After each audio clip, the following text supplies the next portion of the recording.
What's up, everybody? I'm Richard. And I'm Shawn. And today is special. Today is a special day because I don't know if you know this, but my best friend, my bestest friend in the whole wide world. Yeah, I know him. You know him. I love him. You should love him. You should just look at him. I mean, if you could, you should look at him.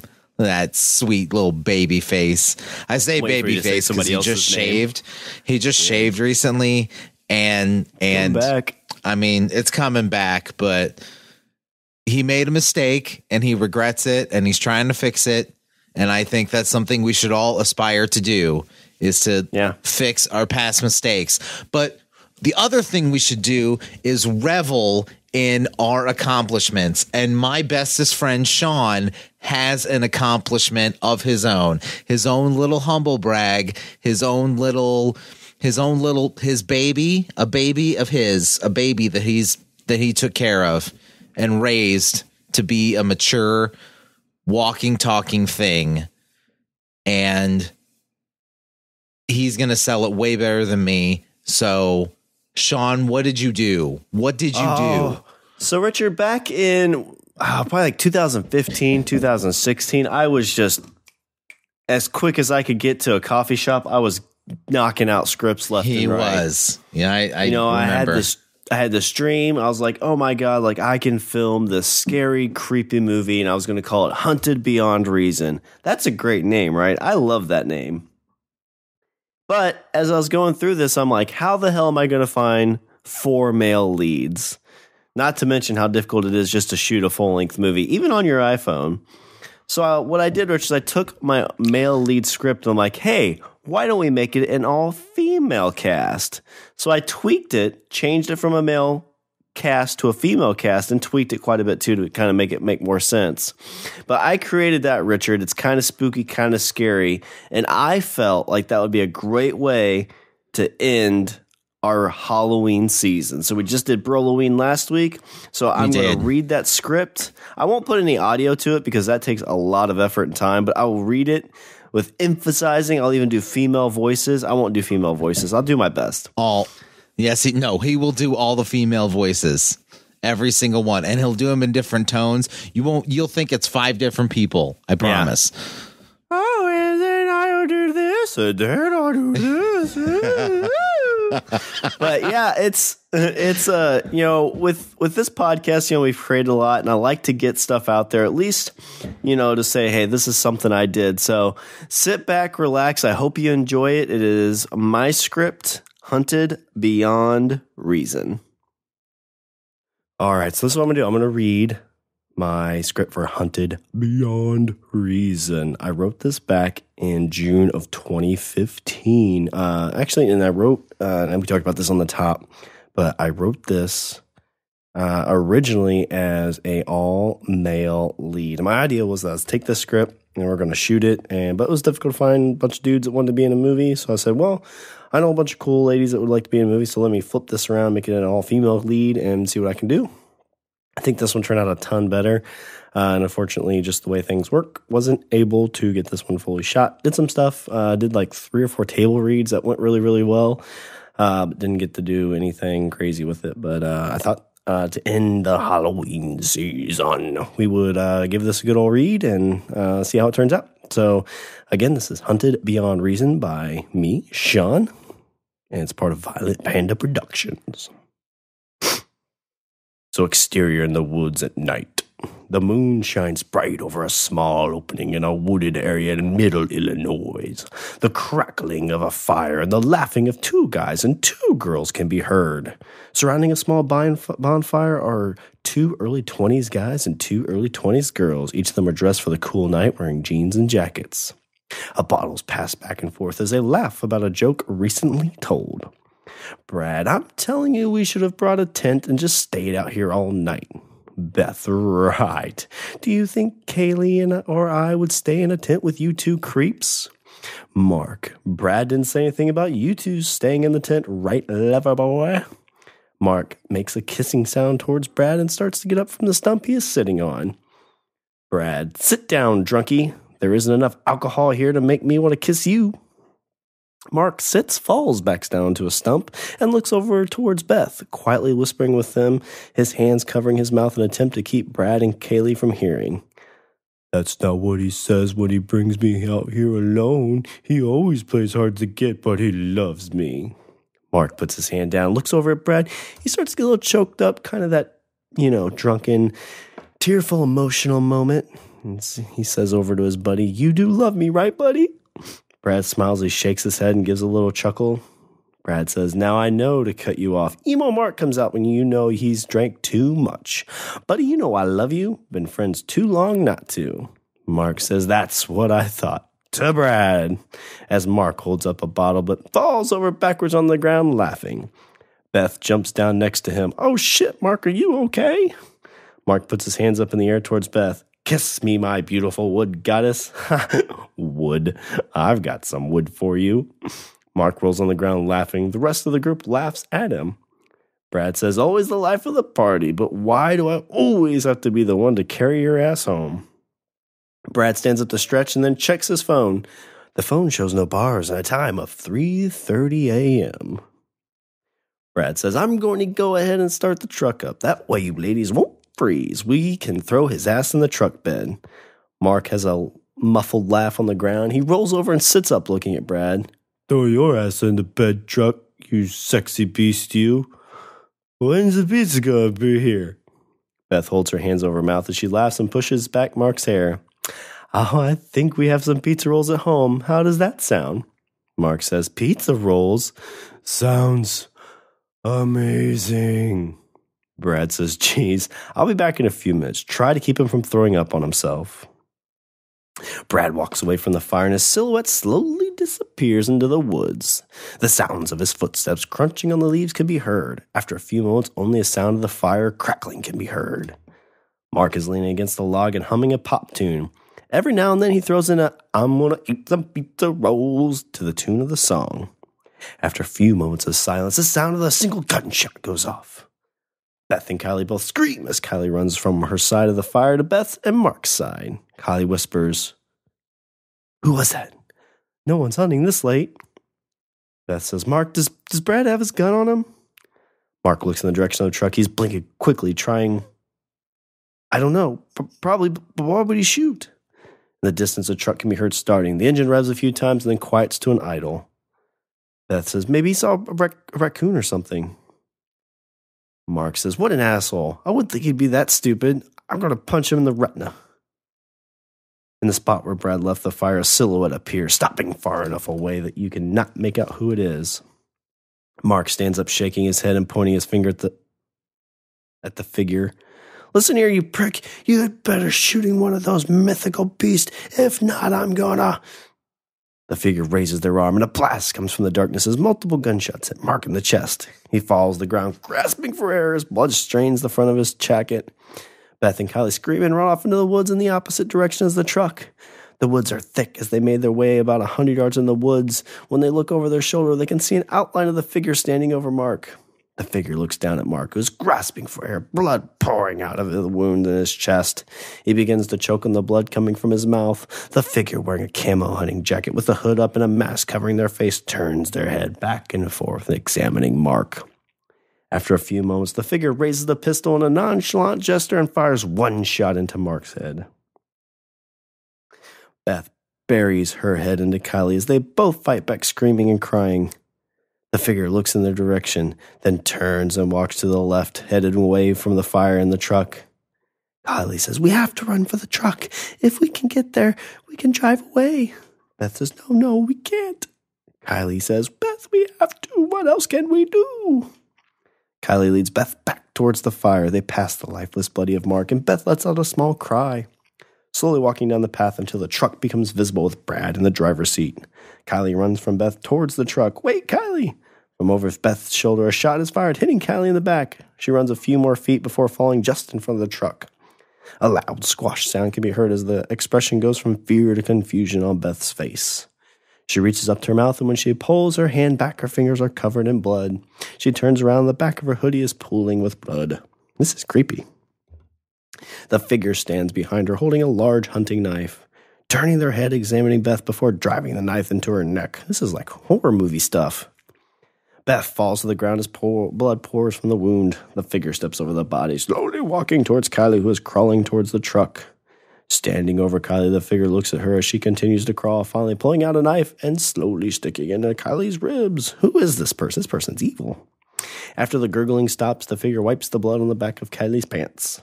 The figure walks to the driver's side of the truck, looking up at the sky and then at Brad, who is barely alive. The figure opens the door and looks Brad over for a few moments and stabs Brad through the chest. Brad's body hits the ground and the figure gets in the truck and drives off. The truck disappears down the gravel road and then there's nothing but silence. Now we cut to an interior bedroom shot. Sarah, she's in her late 20s, is standing next to her bed, which has various items for a camping trip. Uh-oh. She picks up a different item and inspects. As she looks at the back of a pack of waterproof matches, she looks confused after reading the instructions. Amanda, late 20s, walks in and begins to laugh at Sarah's attempt to pack. Amanda says, I thought you said that you and your friends went camping all the time. Looks like you have no clue what half this stuff is for. Sarah says, we did a lot of camping when we were little, like, 10 or 12, in the backyard of our parents' house, but just not in the woods. Amanda says, well, who in the hell is going to be the expert to make sure you girls don't get lost in the woods? Sarah says, this was all Beth's idea. Kind of a walk down memory lane. I think she's scared that after the wedding, we'll never see each other again. This is a different Beth, too. Just when I wrote this, kind of flipping the names. Probably should have named her something different so it's not confusing, but, happens. Amanda says, so much girl drama. It's not like we are moving to another country. We'll be back for holidays and weekends. Sarah says, I know that, but I don't think she really believes we'll still hang out. She's just been having a rough time adjusting since college. Amanda says, that was almost 10 years ago. Doesn't she still go out every Saturday? Sarah says, well, I mean, not every Saturday, 3 times a month max. Amanda says, Sarah, she's your friend since high school, and I've always been the, quote, boyfriend that stole her bestie away from her. I'm going to be honest. She needs to grow up. You and I are not just a couple anymore. We are about to be married, and she's going to have to accept that. Sarah says, sometimes it's hard to tell which one of you gets more jealous. Amanda says, you do not want to start that argument. Sarah says, well, you can always go with us. Amanda says, gross. Being out in the woods for 3 days, no shower, all those bugs, and listening to Beth and Sam argue over the best way to get free drinks at a bar? No, thank you. I've got a movie and a nice bottle of wine already. You have fun with your friends. Don't need me being the fifth wheel. Sarah says, you're such a girl sometimes. Cut to the exterior front door during the day still. So car pulls in and Sam, late 20s, average build, and Rachel, late 20s, average build, get out and walk up to the door.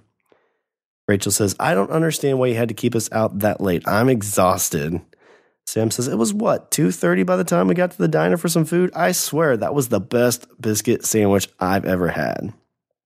Rachel says, you had an omelet. Sam says, oh yeah, I guess it must have still been good, right? Rachel rings the doorbell. Rachel, if memory serves me right, you said this thing tastes like the end of a chicken's ass. Sam says, one too many fireballs? Rachel says, one too many.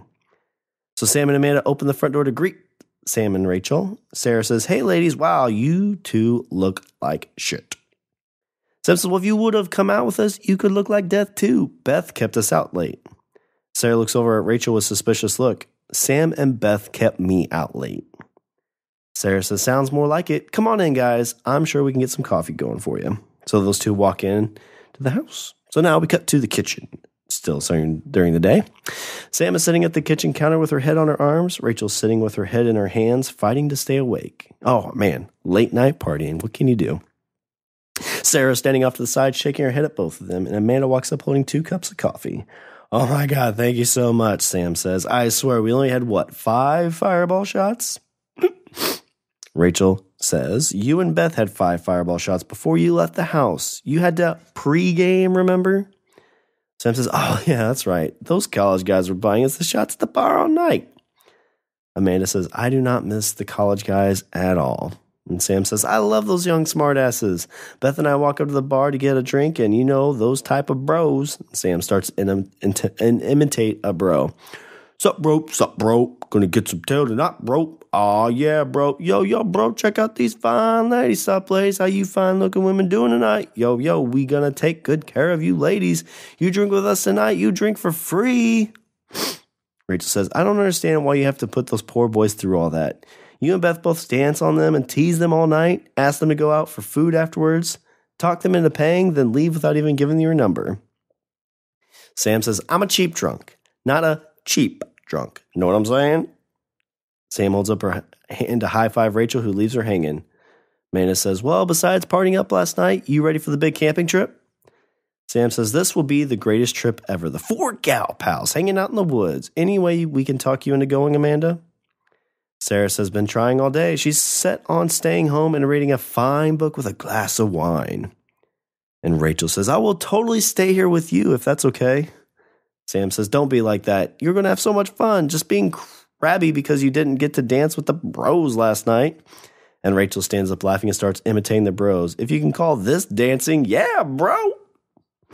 Rachel fake high-fives herself and starts flexing. Yeah, bro, you look good, bro. Yeah, you too, bro. Ladies love us, bro. Amanda starts laughing and says, I can't believe that is what we did for a whole year.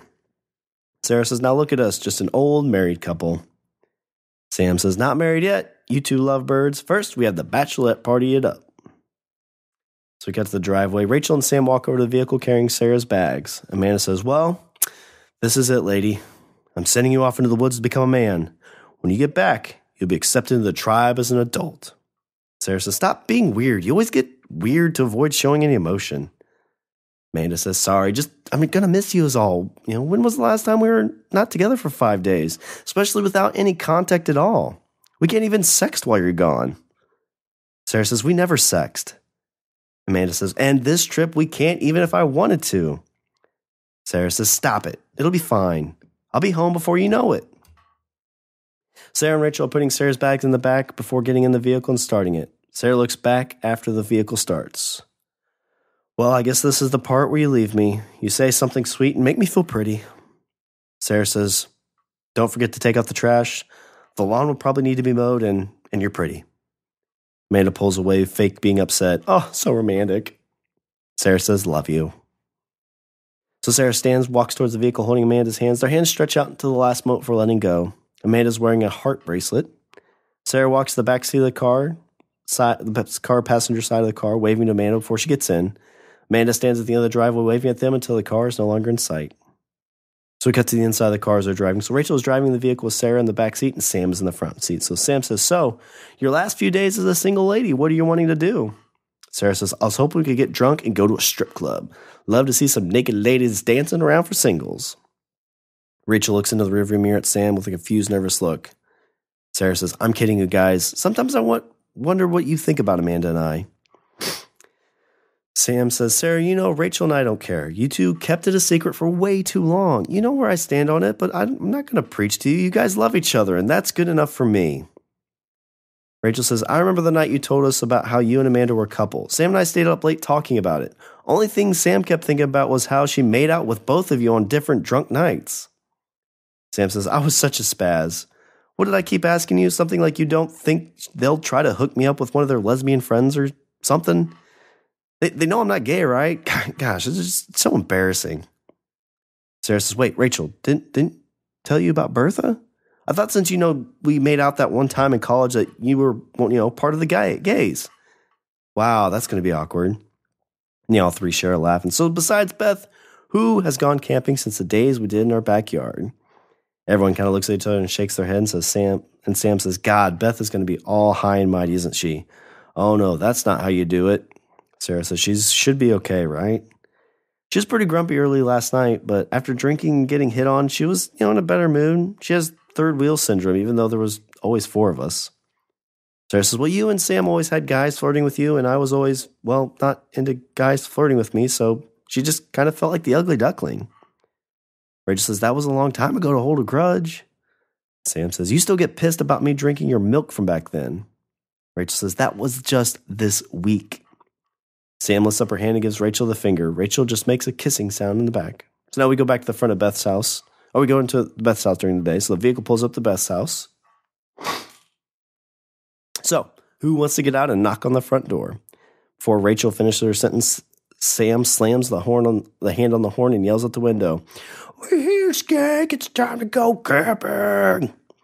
Sam sits back in the vehicle and flips through her phone while Rachel stares at her annoyed. Sam's looking at her phone at Rachel. What? Sarah says, just so classy, Sam. Sam says, thanks, Buttercup. So Beth walks out the front door with a backpack and duffel bag, sitting everything down, locking the door, and heading to the car. Beth is a late 20s. She is suffering from the late night out as well. Her hair's all messed up, makeup from last night still on, and heavy eyes from not getting enough sleep. Beth throws her stuff in the back of the vehicle and gets in the back seat. Beth says, Dear God, could you have just texted me, Rachel? Rachel says, do you really think I'd honk at you? This little sinner over here did it. Sam says, who, me? I've been on my phone the whole time. Rachel just doesn't have any manners. Sarah says, honestly, Rachel, I thought you would be a better friend than that. And then Rachel says, I hate all of you. They all laugh at each other, says, all right, and Beth says, let's hit the road and get this party started. So everyone makes a fake scream, imitating a girly excitement, going, yeah, woo, party. Then begin to laugh as Rachel starts to drive away. So as they drive away, you see this older man kind of start walking out the pathway, and he's on his cell phone. He says, hey, yeah, it's me. Yeah, I'm here. Just left the house. I think so. I'm going to go in and take a look around. Okay. No, I won't do anything like that. All right. Bye. So we cut to inside the vehicles. They're driving down the highway. Sarah says, so tell me more about last night and these bros. Beth says, oh my God, these college guys these days, they are so pretty but so stupid. I swear they spend more time in the gym and tanning than actually learning anything. Rachel says, why did you tell? Who was it, Brian? He was the smartest guy you've ever met? Beth says, guys like to be sweet talked too. Sam says, that line got us free drinks all night. Beth says, and breakfast. Sam replies back, and breakfast. So Sam looks over at Sarah and says, don't judge us, not like we took any of these boys home. And Beth says, yeah, about that. Beth reaches into her bag and pulls out a Language of Bromance t-shirt. Rachel, Sam, and Sarah both gasp at Beth. Rachel says, Beth, how could you? Thought we made a deal not to take in any strays last night.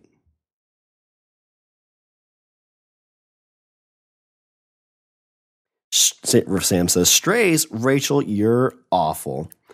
Beth says, well, Brian gave me his number and I got home. I was like, what the hell? And the girls stare at Beth, waiting for her to continue the story. After a few moments, Sarah speaks up and says, well? Beth says, well, what? Rachel says, details, woman. We want details. It's tough to be talking all this much. Beth says, well, I'm sitting at home after calling Bri. I call him Bri now, heating me up some sexy pizza rolls because when you're drunk, lonely, and hungry, nothing keeps the mood going like pizza rolls. I eat a few before Bri shows up. He walks in, strutting his sexy self into the house and says, hey, beautiful, knew you'd call me back. Sam says, oh my God, that's so romantic. You banged him, right? Beth says, that's the best part. So we kiss a little bit. I'll lead him up to the bedroom. Rachel mimicking the bro voice. Yo, girl, I just got some bad cravings for some pizza rolls. Beth says, we get up to the bedroom and he lays on the bed. So I tell him just to relax. Walk into the bathroom. When I come out, there he is. The bro of my dreams. Passed out dead on the bed. Sarah says, so he makes the trip all the way back to you just to sleep in your bed? Beth says, asshole, right? So I stole his shirt. Think we can use this to start a fire? So we cut to the vehicle still. So Rachel says, how much further do we have? Beth says, not much further. We'll be getting on some side roads pretty quick. Sarah says, how do you get all this set up? Beth says, guy I know named Greg. He told me about this place. I think it's basically just for hunting. Rachel says, I'm not shooting anything on this trip. Sam says, there's nothing in season right now anyway, you big girl. Beth says, from what he said, they typically don't like to let campers run around the woods, but he hooked me up. Sarah goes, you mean you two hooked up? Beth kind of glares at her. No, I don't have sex with everyone, Sarah. Sarah says, it's just a joke. I didn't mean anything by it. Sam says, hey, you two stop the cat fighting. Looks like we're here. And they come to a stop on a gravel road. So they walk in on the front desk. The front desk of this, it looks very much like a hunting business, has a hunting business, and it has rooms, like a homey feel to it. Nothing jumps out as being a business per se, but, Myrtle is standing behind a bar with a binder of papers. No computer or technology can be seen. Myrtle, she's in her 50s, wearing an ensemble that is mixed between outdoorsy and city. She has her nails done and long dangling earrings. She also has some shiny rings. The front door opens and a bell rings, bringing Myrtle's attention to the door. All the girls walk in, kind of talking to each other about random things. And Myrtle says, hello. Girls continue to talk, not really paying attention. Hello. Sarah says, oh, sorry, quiet down. Hello, we're here for the Bachelorette Camping Extravaganza. Myrtle says, we don't allow camping out there. Beth says, sorry, hi, I set this trip up with Greg. Myrtle's attitude changes. Oh, that camping trip with Greg. Well, then why don't we get some paperwork together and get you ladies on your way? Sam says, yeah, let's get this party started. Myrtle says, have any of you been camping before? Sam says, oh yeah, plenty of times. It was our thing when we were younger. Myrtle kind of giving some attitude. Honey, this isn't camping in your backyard. I can tell you this. If you get lost, don't expect me to come out there looking for your pretty faces. Rachel says, Beth has been more than the rest of us, but I think we can handle it. Whatever you say, sweetheart. So Myrtle grabs some stuff and gets it together and says, okay, ladies, this is what I need. Fill out these release forms. Once you do that, pay up and I'll get you a map and you can be on your way. So they kind of fill out some paper and Sam says, I don't understand why we need to fill all this paperwork to basically say that if we get hurt, we can't sue your old lady bones. Rachel says, well, from the form, it looks like this is more for the hunters that come out here. Beth says, well, Sam, if I had to guess who'd not make it out there, you'd be at the top of my list. Sam says, what the hell? I've been working out. Rachel says, it's true. She's at the gym for almost a whole 45 minutes last week. Sarah says, hurry up and fill in the boxes. I want to get in the woods. Sarah starts laughing. And Sarah says, what are you laughing at? Sam says, when was the last time you were excited to get some wood? Rachel says, sometimes I wonder why we let you out of the house. And Sam says, can't have any fun without me. So Beth takes the forms up there and hands it to Myrtle, and she's kind of looking like some like weird, fancy kind of magazine. Beth says, excuse me, here you go. Myrtle says, yes. She kind of grabs and looks at them. All right, girls, this is the area you'll be hiking. If you stay close to the trail, you should be fine. If you go off the trail, well, let's just say there are a lot of woods out there. Rachel says, is the trail marked?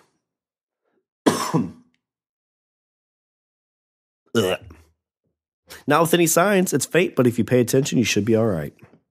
Sam says, I'm sure we'll be fine. We were all bright, young, strong women. I think we can handle it. Myrtle very kind of nonchalant says, yeah, something like that. Yeah, I mean, if you want, you can leave your car here and I'll have Greg move it to the other side of the woods where you should be coming out at. Rachel hands Myrtle her keys. Any other questions? Good. Doesn't really give me time to answer. Myrtle says, oh, and thanks for choosing our neck of the woods. I hope you have a wonderful time.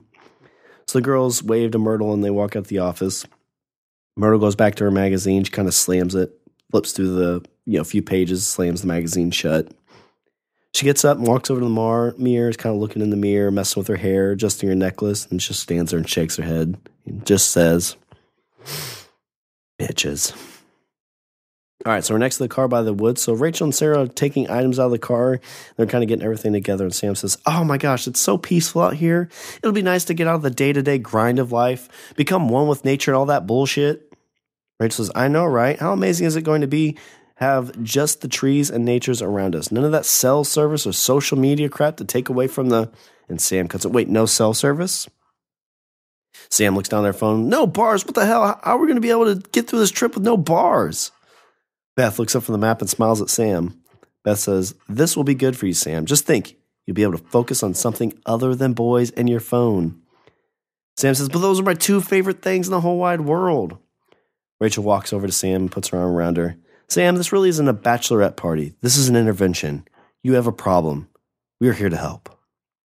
Sarah says, it's true. I'm not really a lesbian. I've made up this lie just to help you with your addiction to boys and phones. Sam and Rachel both giggle, and Sam says sarcastically, I hate you all. So they're on the trail in the woods, and they're walking, and Rachel in a movie announcer voice says, 4 women against all odds travel through these woods in a journey that will see many drinks and s'mores. A comedy/love story/coming-of-age tale. coming in the next few minutes. Bachelorette Camping Trip. Sarah says, oh God, that's such a terrible name. Rachel says, what's wrong with that? Beth says, sounds like a lesbian porno. Sam says, guys are lucky. If I had cell service, totally post a comment with that title. I'd get at least 100 likes. Sarah says, from your bros? Hey, where you girls at? Yo, me and my bros will be right down. Ugh, gross. Beth says, all right, enough with the small talk. Let's get this journey going. And just kind of walk with the nature around them. So they're on the trail, and Sarah and Beth kind of lead the way. And Sarah says, so did you guys have fun last night? Beth says, was all right. I mean, basically, you remember from your old party days. Always feels like a time machine for me. I'm just scared the one time I walk into the club and everyone looks at me like their grandma just walked in. Sarah says, we're not that old yet. Beth says, Sarah, you should see these kids. I don't know if we ever looked that young. Going out was what made me feel alive, and now... Sam from behind says, hey, bitches, can we stop for a minute? My feet are killing me. And Sarah says, we've only been at it for like 2 hours. Beth says, I think we should be okay. Checking the map there should be a good clearing soon. We get set up camp there. Rachel says, I got dibs on the bathroom first. Who's got the TP? Each of the girls look at each other. Sarah says, we forgot toilet paper. So they're at the campsite. Day, the two tents are set up next to each other. Beth is putting some logs into a pit. Sarah's getting food prepped, and Sam is sitting on a log going through a bag.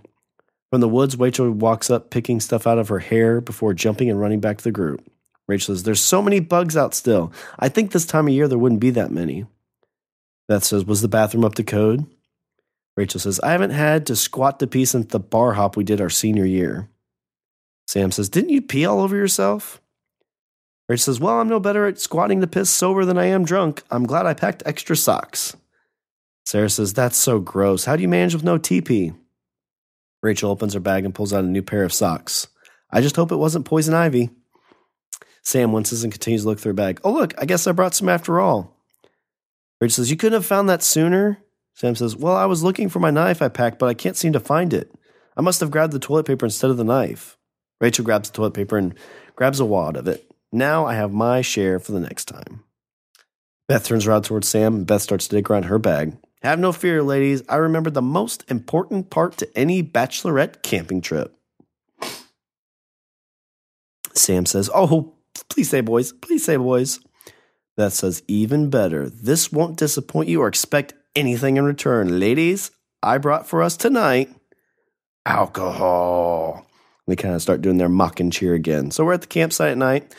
The girls are all passing the bottle back and forth. Rachel is dancing in place on the log. Sarah and Beth are mimic singing into a fake mic, so they're just having a good time. Sam says, so, are you totally over us making out, right? I mean, over it, right? Sarah says, stop being a drunky drunk. That was a long time ago. It didn't mean anything. Sam says, what do you mean didn't mean anything? I think I'm a pretty good kisser. Sam kind of gives a gesture. Sarah says, hey. Sam says, I'll show you a good kisser. Right, Rachel, get over here. Rachel says, no. This is not going to be that kind of trip. I'm just going to bed. I'm starting to feel a little lightheaded. So Sam holds her hand to her head, acting as she's getting a little woozy. See? Already sweeping her off her feet. Sam stumbles to turn around and starts heading towards the tents. Wait for me, my dear. I'm going to bed too. Sarah says, I thought you girls were party animals. Beth says, thinks she can handle a bit more than she really can. I think I'm going to call it a night too. Tomorrow's going to be a hell of a battle. Beth hands the bottle to Sarah, and Beth says, here, you finish the rest of this. Beth stands up and starts walking towards the tent. Sarah stands up, looks back at Beth. Sarah says, thanks for setting this all up. Beth continues to walk to the tent without looking back, and she says, the fun is just getting started. Sarah walks away from the tents to the other side of the fire pit. She looks back towards the tent and smiles. She takes the last sip from the bottle. She begins to turn around to walk back towards the tent, but drops the bottle and then falls to the ground. Exterior day in an open field. So Sarah's laying on her stomach in an open field, the sun shining down on her. Her eyes start to flutter open. In the distance, a four-wheeler can be heard driving away. Slowly, Sarah starts to open her eyes, needing to shield them from the sun. She rolls over and looks to be in pain, somewhat like being hung over. She's alone in the field. Next to her is the envelope with her name on it in black marker.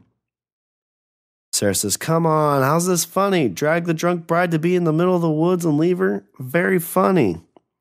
Sarah opens the envelope, pulling out a single piece of paper.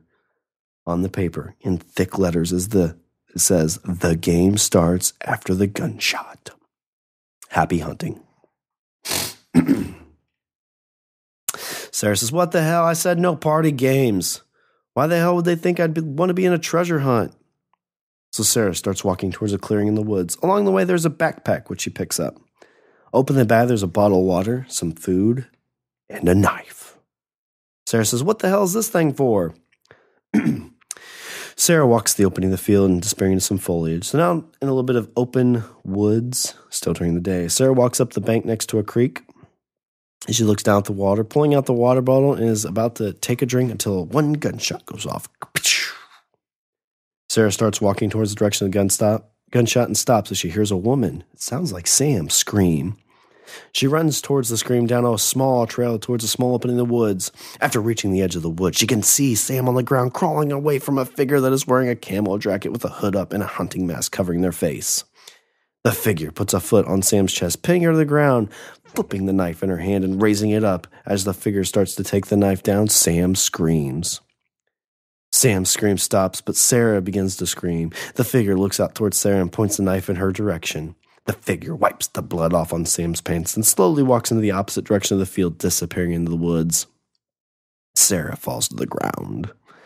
Exterior field day, Sarah is sitting in a fetal position looking towards Sam. Sarah says, please be a sick joke, get up, please just be a sick joke. This is getting creepy again. Sarah slowly gets up and slowly walks towards Sam. As she comes up on the body of Sam, Sarah holds her hand over her mouth in horror of seeing Sam's body. She lightly kicks Sam with her foot. Get up, please get up. It's okay, it's a good joke, please. Sarah squats down next to Sam and puts her hand on Sam's forehead, quickly pulling away, falling back on her butt, grasping for air. Oh God, no. Sarah looks through her pocket, pulling out her cell phone. She starts hitting multiple times, trying to get a call to go through. Fuck. Sarah turns and throws the phone. She sits and cries. She hears some twigs snapping in the distance. She looks in the direction for a moment before getting up and sprinting back the direction she came from. Cut to exterior woods during the day.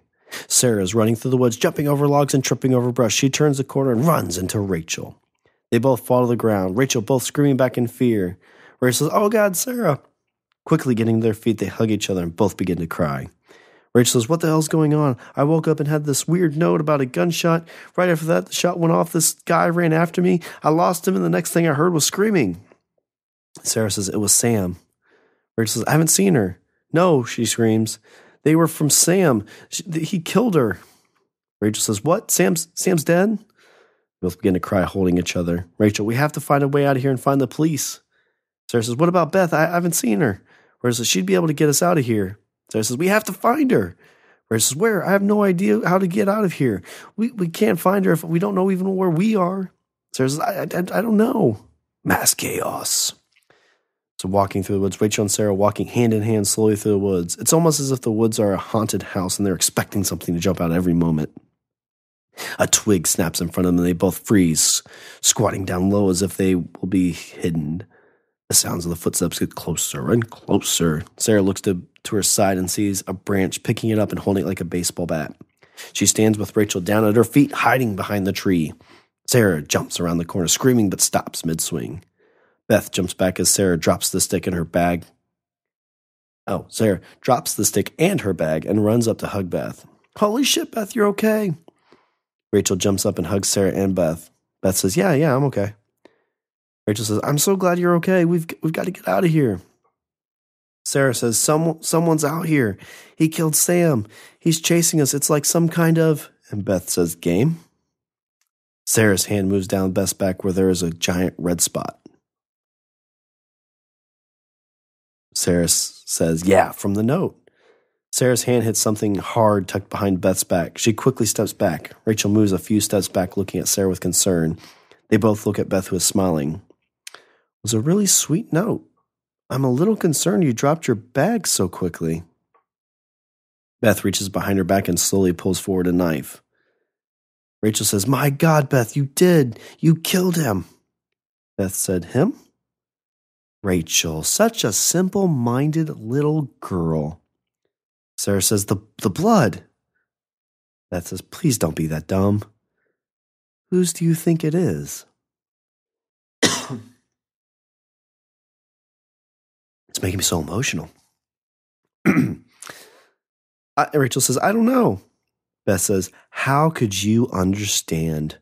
You both live in this magical world. Who seems to get cut out of this magical world? Me. So I had to go out and find myself. And what I found was so exciting.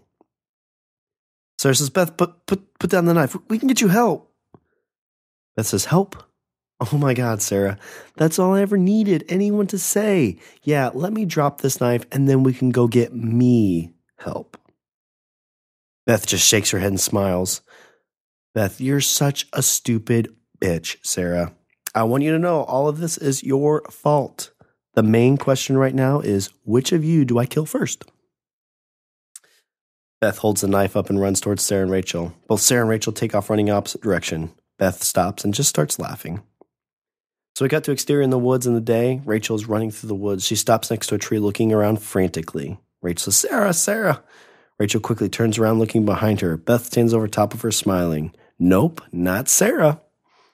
Beth is pulling Rachel by her hair through the woods. Every few steps when Rachel pulls back, she punches her in the stomach. Beth says, Sarah, oh, Sarah. Rachel says, please, Beth, we're your friends. Beth throws Rachel to the ground and puts her knees in her chest. That's why I won't make it hurt too bad. What are friends for, right? Beth looks out in the woods. Sarah stops, hearing Beth yelling, and runs in that direction. Beth screams out, Sarah, I hope you can at least see the beauty in this. If this was going to happen, at least it was a friend and not some stranger. Rachel says, please, I don't want to die. Beth says, you're ruining my speech.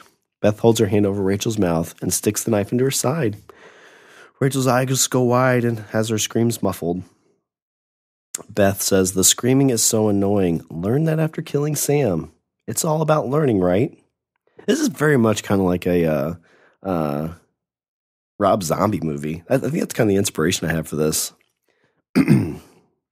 Let's see. So Sarah gets within distance to see Beth stabbing Rachel. She covers her mouth to keep from screaming. Beth continues to stare at Rachel in her wide open dead eyes. Beth says, guys are always so much easier. They fall for my beauty eyes, I think. It's really addicting. With any addiction, you need to learn to control your high. Can't go crazy and do it every weekend, right? Right? Beth stops looking at Rachel and looks out towards the woods, then back at Rachel. What? Sorry, I can't hear you. Beth lifts her hands off of Rachel's mouth that is still open. What's wrong with me? I don't know. It's hard to tell where all this started. I mean, my dad beat my mom for a bit, and then one day she stabbed him in the heart. I guess that was pretty defining for a child. Beth pauses, tapping her temple with the knife, mimicking that she is trying to remember an emotional past. When I was about 10, after Dad had his accident, my mom complained about all the fucking cats in the neighborhood. Poison worked pretty well, but I found drowning them to be more enjoyable. Beth looked down happily at Rachel and puts her hand on her shoulders. Beth says, oh, hey, you remember when you and the girl went on that spring break I couldn't afford, leaving me here? Yeah, so I drove to these remote places, usually either picking up someone who was homeless or a hitchhiker.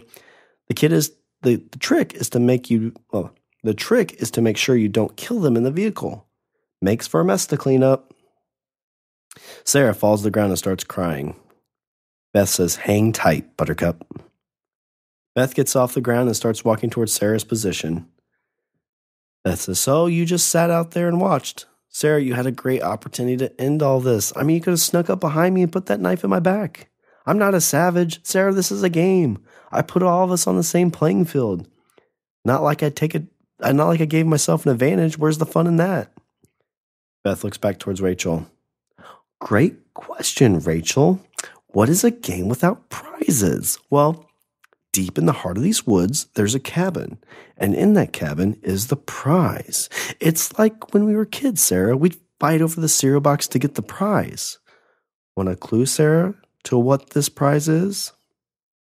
And so when we did the readings for this, the girl who plays the witch in Lucy 666, if you go back, read this, and it was, she's so freaking good.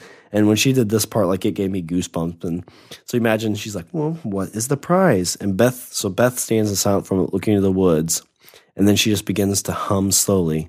Mm-hmm, mm-hmm, mm-hmm, mm-hmm. So Beth looks over at Rachel's cold as eyes. That's it, Rachel. Get in the spirit. All together now. Mm-hmm, mm-hmm, mm-hmm, mm-hmm. So Sarah's running through the woods, slamming into the trees. She rolls in the field position, starts to cry. She sits down and pulls the bag off her back, and she's starting to go through it. Water, power bar. She pulls out the knife. Finally, she pulls out a map, and she unfolds it and figures out where it is. And then a little ways, she sees a sticker of a wedding dress, and under the sticker is a picture of Amanda sleeping. So basically, somebody's taking a picture of her, showing that she's been kidnapped. And Sarah says, you fucking bitch. I won't let you hurt her. I'll kill you before I let you. Digging in the bag, she finds a compass. And so she's finding all these things, and now she knows she's got a direction she's got to go. So exterior woods, now it's nighttime. So Sarah's tucking away, holding her knife tight in front of her. Every sound draws her attention. The sound of crunching leaves come up behind her. Around the corner, a squirrel comes running. Sarah smiles, sits back, and let out a big sigh.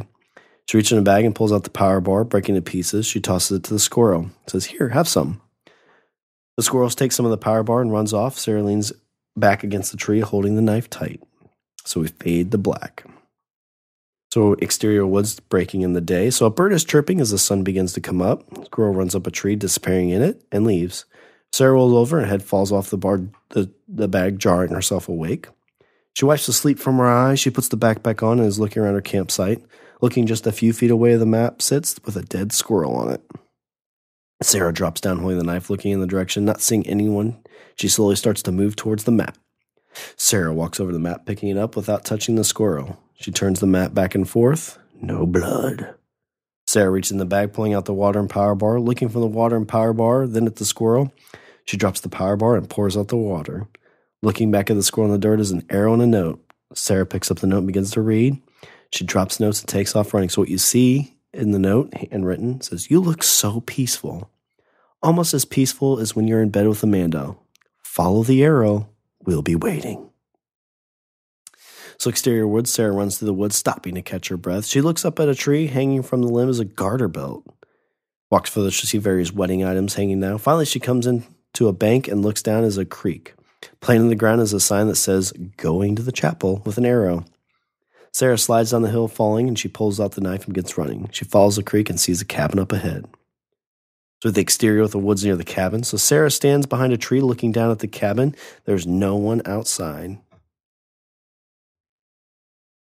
She starts walking down the hill, sneaking to the side of the cabin. She stops and listens, and from inside the house she can hear laughter.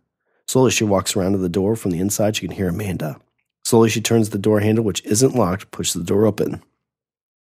So in the interior cabin, so Amanda's sitting at the kitchen table holding a cup of coffee. Standing on the other side of the table is Beth holding a cup of coffee.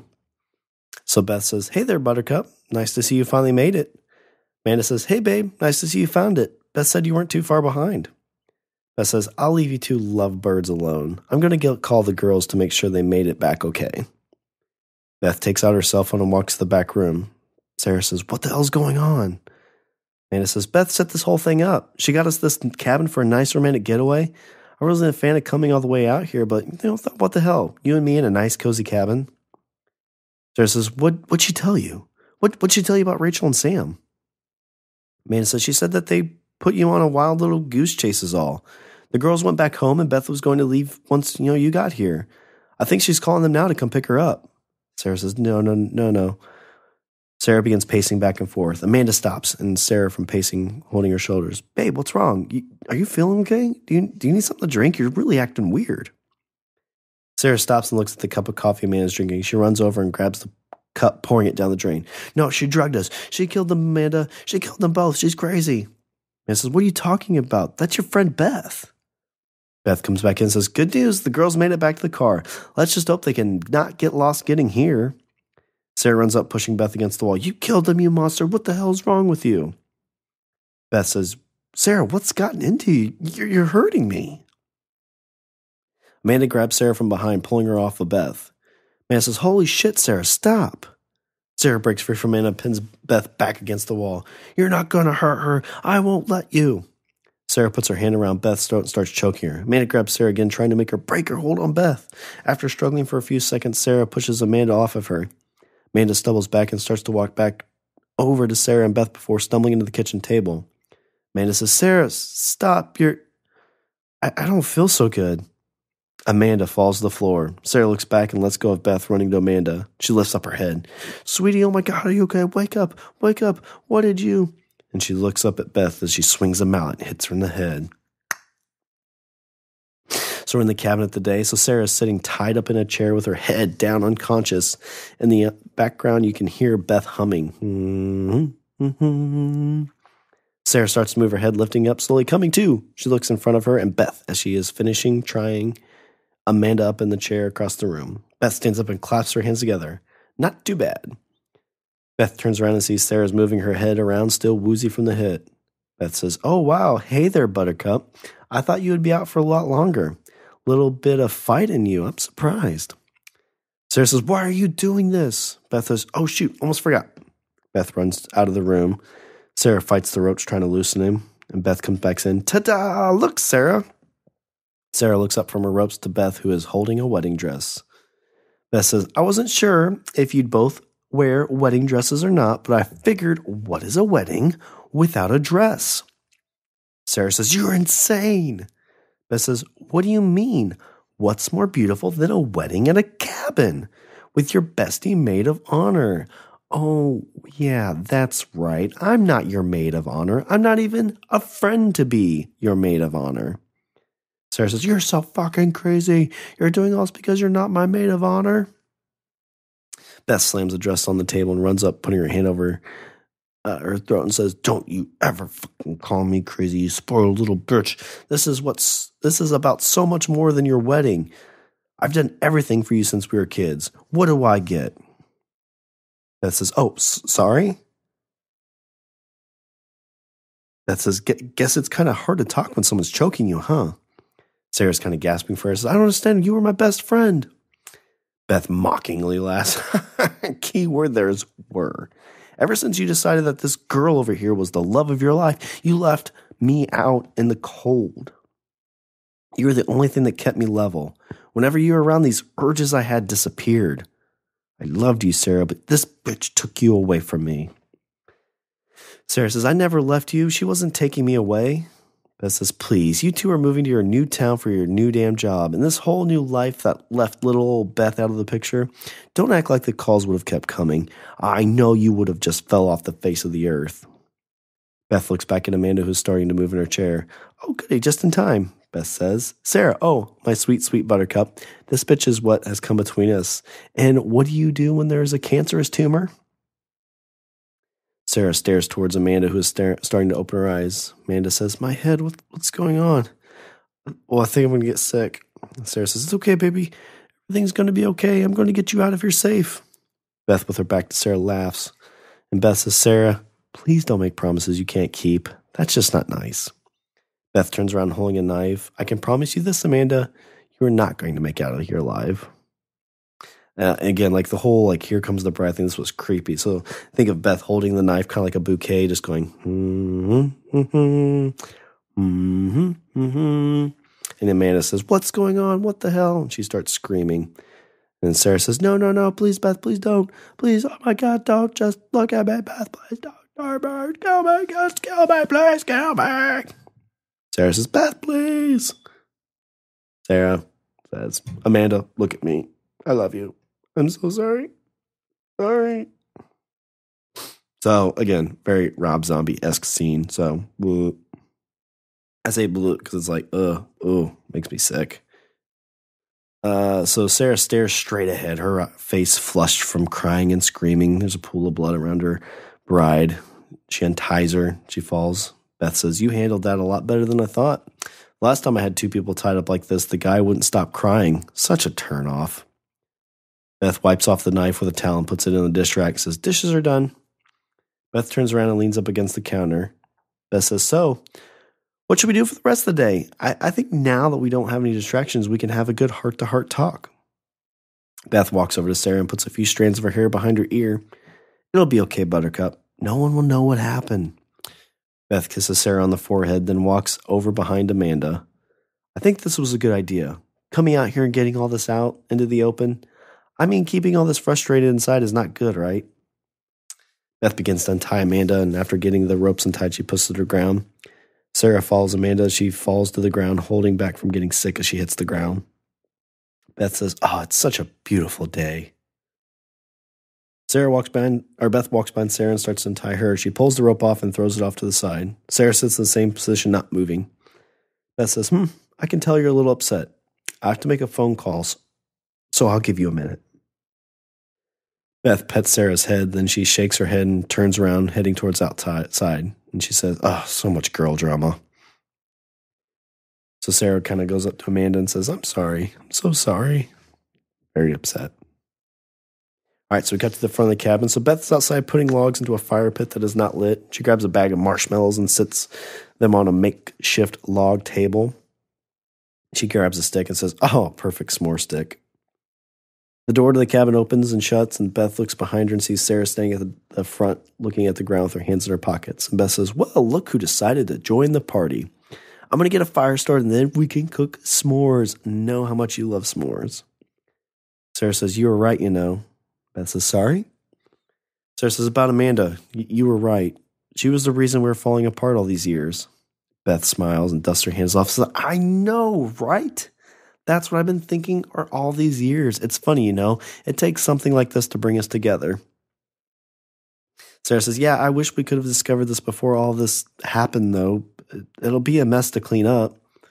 Beth says, "Oh, don't worry about that. Got a guy that'll clean all this up for us. Besides, this was a lot of fun, huh?" Sarah's looking at us. "So where's Amanda's car? How'd you get her up here?"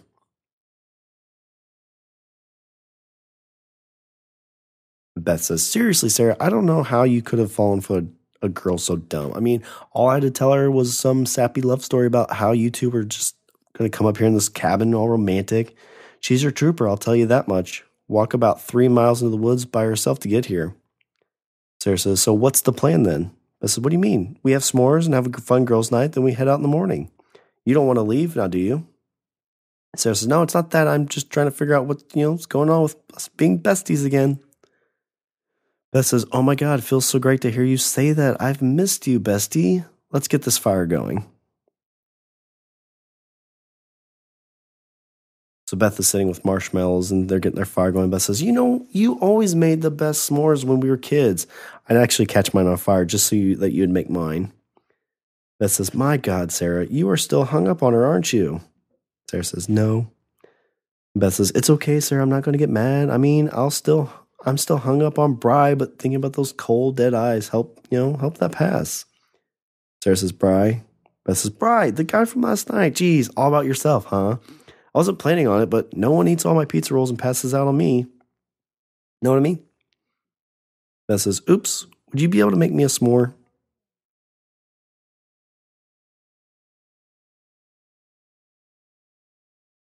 So outside the cabin, Sarah's pulling marshmallow off the fire, and Beth says, "You are the s'more making queen." Sarah hands her one over and says, "Here you go, bestie." Beth says, "Thanks, Buttercup. Oh, this looks so good." And Beth starts eating it, and she takes a bite. "Fuck, this is hot. Damn it, Sarah." She throws the rest of the s'more into the fire, standing up and staring at Sarah. Sarah's just staying with a knife in her hand. Beth says, "Sarah, you stupid, deceptive bitch. I thought we were besties." So Beth screams as she runs towards Sarah, and Sarah takes a pathetic swipe with the knife, which Beth easily dodges. Beth rears back and hits Sarah in the face, knocking her to the ground. So now they're struggling. This is the climactic moment. So Beth says, "Why, Sarah? Why would you do something like this? I thought we were over all this craziness, but no, you just can't get over Amanda, can you? You will never be mine. You will always be hers." So Beth throws her hands in the air, frustrated. "Oh my God, Sarah, how could I have seen anything in you? I swear, there were nights I'd lay awake thinking of the fun you and I could have had. But look at you. You want to kill me so badly, but you can't. You'd much rather die than kill the person that killed your precious Amanda." Beth walks over to the fire and tosses another log on using a stick. Beth said, "There was a small moment, Sarah, where I'd hope you would have killed me. I wanted it to be you, but looking at how pathetic you are, I'm glad I'll be the one doing it and not you. So before Beth can finish her sentence, Sarah hits Beth in the head with a log. So you see Beth kind of like being like, oh, well, I guess you can't do this. But Sarah's like, yes, I fucking can. So Beth begins crawling towards the knife and stretched up, but Sarah steps on her hand and picks the knife up. As she walks back towards Beth, Beth rolls onto her back. Holy shit, that's the Sarah I wanted to see. Come on, Sarah. Hitting someone with a stick is nothing compared to killing them. You don't have it in you. You're sick, Beth. I'm going to get you help. Beth says, I'm not the one that needs help, Sarah. You killed all your friends. And then, when I tried to get away, you beat me half to death before I got away. Sarah says, what are you talking about? Who are they going to believe? The person laying on the ground or the one holding the knife? You'll be in jail and know that I'm the one that put you there and killed your... Sarah jumps down on Beth and starts stabbing her multiple times. As she's going through and stabbing her, you see police lights go off in the background. An officer walks up pointing his gun at Sarah. The officer says, put down the knife. I said, put down the knife. Sarah looks up shocked and holds her hands up and drops the knife. The officer walks over, putting her in handcuffs and moving her away from Beth's lifeless body, but Beth has a slight smile. That deceiving lady. So in an interrogation room, Detective Juan stands across the table from Sarah. The hear a voiceover says, when the officer got to the scene, he said you were stabbing the victim. Sarah says, she wasn't a victim. She killed all my friends. She was going to kill me. Detective Juan says, we haven't found any other bodies. None of her prints were on the murder weapon. Check her house. She killed a guy named Brian. There. So Detective Juan comes in. A few cups sit in front of Sarah. So you kind of see a progression. Says, Sarah, you can make this much easier on everyone. Did you kill Brian Johnson? Sarah says, who? No, what are you talking about? Detective Juan says, we found his body in your home this morning. Sarah says, it wasn't me. I had nothing to do with it. It was all her. It was all Beth. You have to believe me. Sarah stands up, beginning to get a little belligerent, and she has to get restrained and help put back down. And on his hip, picking up an evidence bag of the knife and the cell phone. We still haven't found the other bodies, but we have a murder weapon, and her phone was near what appears to be one of the crime scenes. Seems like we have the right person in custody. So we go back into the business where Myrtle is, and Myrtle's standing at the front desk looking through a newspaper. She flips through the pages, not staying on any one page more than a few seconds, and the front door opens. Detective Juan walks in. Myrtle says, Officer. Detective Juan says, how many times do I have to tell you, Myrtle, it's detective? Myrtle says, out here, does it really matter what I call you? Detective Juan says, apparently not. Myrtle says, what can I help you with, John? Detective Juan says, I'm following up on the Sarah girl we found just outside her property a few days ago. I'm sure you've heard about it.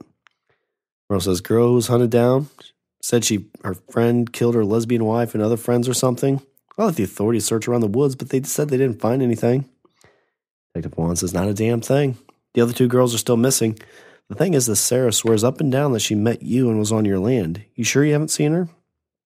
Detective Juan holds up a picture, and Myrtle takes the picture and looks at it, shifting her glasses down to get a better look. Myrtle says, doesn't look familiar. You could have called and asked some questions. That could be how she knew my name. Officer, from everything I heard, it seems like an open-shut case. Crazy girl goes over the edge and kills her friends and future wife. Probably not the first time she's done it. Detective Juan says, it's detective. Myrtle says, It's detective. And I don't know, it doesn't seem to add up. From what I can tell, she doesn't have any sort of record. Myrtle says, most crazy people don't until they get caught. Wasn't there another body in her house? Detective Juan says, I can't give out that information. Myrtle says, Officer, I'm sure what I can tell you, I've never seen this person before. Detective Juan says, again, it's detective. We're also receiving information that a Greg set up this so-called camping trip here. Is he available? Myrtle says, yeah, he's just in the back, but he's not the brightest and isn't allowed to set up anything. He just cleans up around the cabin and woods. Detective Juan says, I'd still like to have him take a look at the picture. Myrtle huffs, walks around the corner, opens the door, leads into a back room. Greg, get out here for a minute. Greg walks out, ragging his hands, wiping his hands clean, and wearing a Language of Bromance shirt. Oh, he's got one too. Myrtle says, Greg, this Officer John, he has some questions he wants to ask you.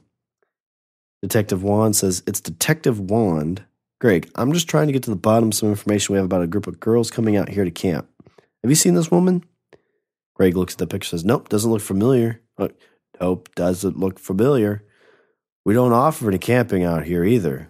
Do we, Myrtle? No, Greg. Drake says, the only thing we allow out here is hunting. It looks like something is off about her. Drugs, maybe? Did she do something bad, officer? It's Detective Juan. She's in a bit of trouble. Myrtle hands the detective back. She must have forgot to go back to work. Sorry we couldn't be more helpful. Seems like you've got the right gal in custody, in my opinion.